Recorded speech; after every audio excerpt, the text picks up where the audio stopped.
Hello everyone, আমি পূজা। So আমি just face wash করে এসেছি অ্যান্ড ফেসটা ভীষণ ড্রাই আছে। আমি টোনারটা ইউজ করতে যাচ্ছিলাম, আমার মাথায় এলো তোমাদের সাথে চলো এটা শেয়ার করি। সো আমি মিনিমালিস্টিকের এই টোনারটা ইউজ করছি। এটা আমার খুব পছন্দের একটাই কারণ যে এটা ভীষণ হাইড্রেটেড, আর আমার যেহেতু ড্রাই স্কিন সো আমি এটা একটু বেশি ভালোবাসছি। আর আমি এই স্প্রে বটলে কিছুটা ভরে নিয়েছি। স্প্রে বটলে ভরার একটাই কারণ আমি কটন প্যাড ইউজ করা অতটা পছন্দ করি না। তোমরা যদি পছন্দ করো অবশ্যই ইউজ করতে পারো, বাট আমার স্প্রে ফর্ম পছন্দ সো আমি এই বোতলে ভরে নিয়েছি। আর এটাতে কোনো স্মেল নেই।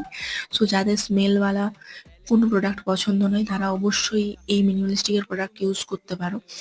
আর এটা হালকা তোমরা ড্রাই করে নেবে। ড্রাই করার পর তোমরা সিরাম, ময়শ্চারাইজার তোমাদের পছন্দ মতো প্রোডাক্ট ইউজ করতে পারো। আর জাস্ট আমি টোনার লাগিয়েছি আর দেখো কতটা হাইড্রেটেড লাগছে। So hope this help. Bye bye.